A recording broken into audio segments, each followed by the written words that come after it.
¿Realmente estamos al borde de una tercera guerra mundial? Oigan, tiene que parar el pánico cada que hay tensiones entre países. Esto no quiere decir que automáticamente va a estallar una tercera guerra mundial. Esto lo digo referente a la escalada de tensiones entre Irán e Israel en los últimos días. Todo inició con un ataque contribuido a Israel contra un edificio del consulado de Irán en Damasco. Se trató de una escalada anunciada por el gobierno israelí que provocó la muerte de altos mandos de Irán, entre ellos 7 miembros de los Guardianes de la Revolución, quienes son comandados directamente por el ayatolá. Irán como respuesta lanzó un ataque con misiles y drones, alegando que no quiere iniciar un conflicto nuevo, que solamente era una respuesta al ataque de Israel. Ante esta situación, el primer ministro israelí Benjamin Netanyahu afirma que habrá una respuesta y la comunidad internacional está sumamente preocupada. Pero no por expresar preocupación quiere decir que vayan a intervenir directamente si Israel ataca a Irán. Tras los ataques iraníes contra Israel el fin de semana, Joe Biden le dijo a Netanyahu que Estados Unidos no acompañaría a Israel en un ataque directo contra Irán. Sin duda no le conviene a Israel realizar un ataque de esta magnitud sin el apoyo de Estados Unidos. Es un plan ambicioso y podría no tener el éxito esperado por Israel, pero es poco probable que Netanyahu decida no llevarlo a cabo. Una nueva guerra en esta región no sería sostenible para Estados Unidos, quien ya le está proporcionando apoyo a Ucrania, al propio Israel con su conflicto contra Hamas y a Taiwán. Además, se aproximan las elecciones presidenciales en su país este año. En cuanto a Rusia, creo que está más enfocada en armarse a sí misma para la guerra en Ucrania. Y en cuanto a China, el canciller de China, Wang Yi, en una conversación telefónica con su homólogo iraní, expresó la confianza de su país en que Teherán sabrá gestionar la situación y evitar un deterioro de la crisis mientras protege su soberanía. En pocas palabras, no va a defender directamente a Irán. Además, hay otros asuntos sumamente complejos que impiden una intervención directa de las potencias, en caso de escalar este conflicto. Por otro lado, se debe destacar que el apoyo de los aliados de Israel ayudaron a detener los ataques iraníes. Si bien Israel logró interceptar el 99% de los drones y misiles, también Estados Unidos, Reino Unido y Francia detuvieron un gran porcentaje de estos. Y me gustaría destacar que Jordania detuvo el 20% de los ataques iraníes. Esto llevó a que Irán amenazara a Jordania de ser el próximo blanco si continuaba cooperando con Israel. ¿No creen que es una gran oportunidad para Israel para fortalecer una alianza con Jordania en lugar de estar planeando otro ataque contra Irán? Otro punto importante es que el gobierno de Netanyahu comienza a tener una división interna, ya que algunos ministros están inclinando más por la postura de la Casa Blanca.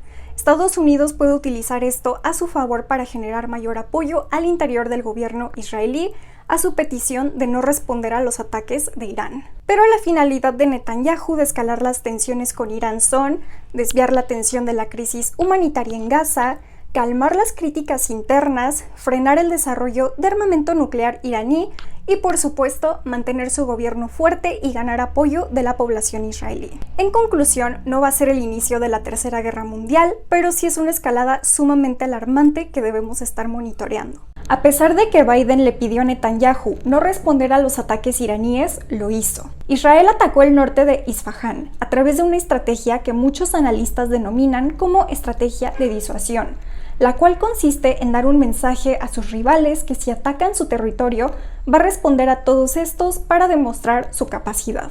Afortunadamente no hubo ataques a infraestructura crítica, de hecho Irán había dicho que si Israel atacaba alguna de sus instalaciones nucleares, iba a responder de una forma muy distinta. Para profundizar en el tema, tengo una invitada especial, la doctora Isis, ella es especialista en Medio Oriente. Cuéntenos, doctora, ¿de dónde surge la rivalidad entre Irán e Israel? Esta rivalidad data desde 1979, que inicia básicamente con la revolución iraní del ayatolá Khomeini. El sistema político que se instaura en Irán es completamente, o tiene un proyecto político completamente diferente a Israel, ¿no? Es incompatible con el Estado israelí. Su ideología, de hecho, uno de los postulados que tiene la revolución es antisionista, anti-israelí, antiimperialista.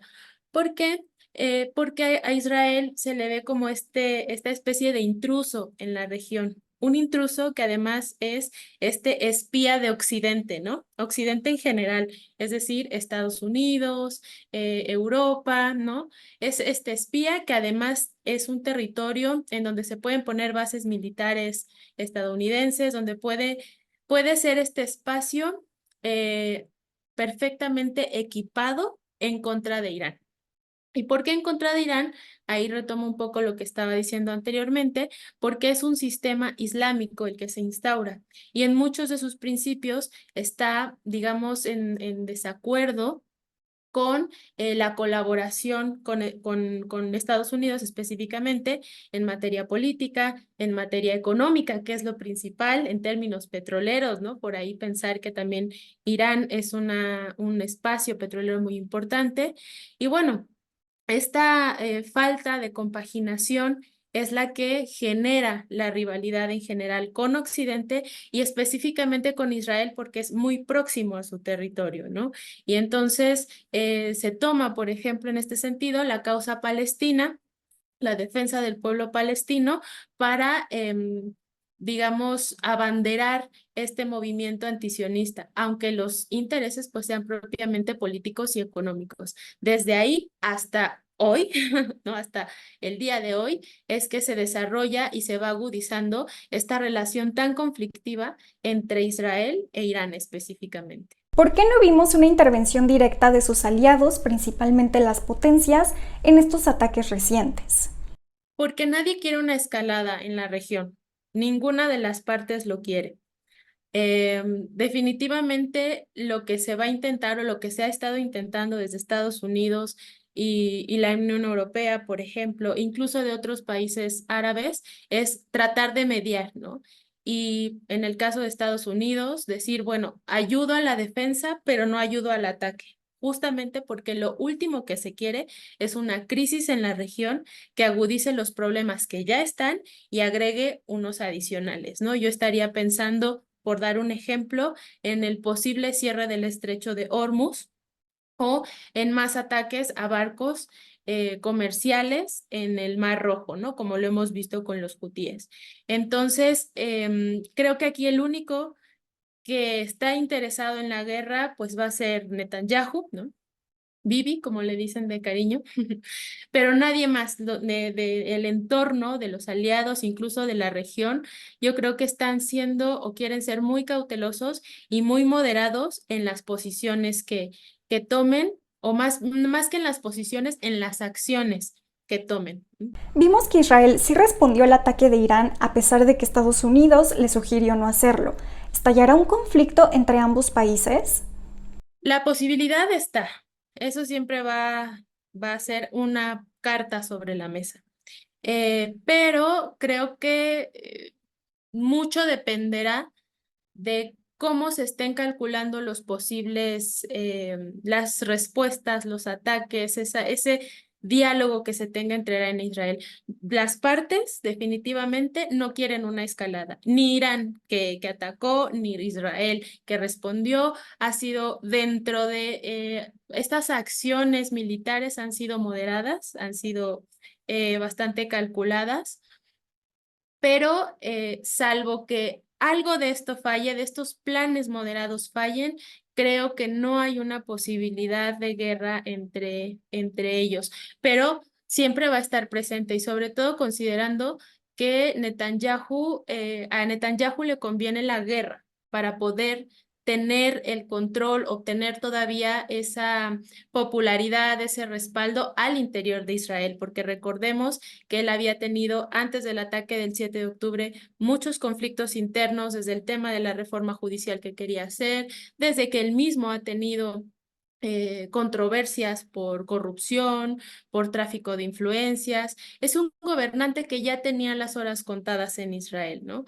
Y que este conflicto pues sí le ha traído evidentemente complicaciones, pero también beneficios y le ha permitido o le abre la oportunidad a mantenerse como una figura necesaria para la seguridad de Israel, ¿no? Porque no hay alguien que de momento, algún político en Israel que le haga esa competencia o ese tipo de frente, ¿no? Que responda frente a este conflicto. Entonces a él le conviene. Por ese lado, existe esa opción de la guerra entre ambas partes. Pero lo cierto es que es una guerra que no quiere Irán y que no quiere el resto del gobierno de Israel, porque esto podría llevar a una crisis económica al propio Estado de Israel, que incluso se ha visto afectado en su desarrollo económico por sostener este conflicto con Palestina. Entonces, mientras sea algo que se pueda evitar, creo que harán lo posible por no entrar a un conflicto entre ambas partes. Y claro, como lo mencionábamos anteriormente, va a ser algo que ni las potencias aliadas de Israel no van a querer apoyar, ¿no? Precisamente porque también de la mano están sus propios intereses, propia estabilidad. También contemplemos que Estados Unidos está en una época de elecciones, entonces es algo que no le conviene a nadie en este juego internacional. Entonces, yo doy un porcentaje mucho más alto a que no se va a dar un conflicto importante entre ambas partes, tal vez este fogueo, ¿no? Este juego de ataques muy calculados, muy estratégicos, y un porcentaje menor a salvo que algo de esto salga mal, entonces sí se puede escalar este conflicto. Si te gustó este video, no olvides de darle like y sígueme en Instagram y TikTok.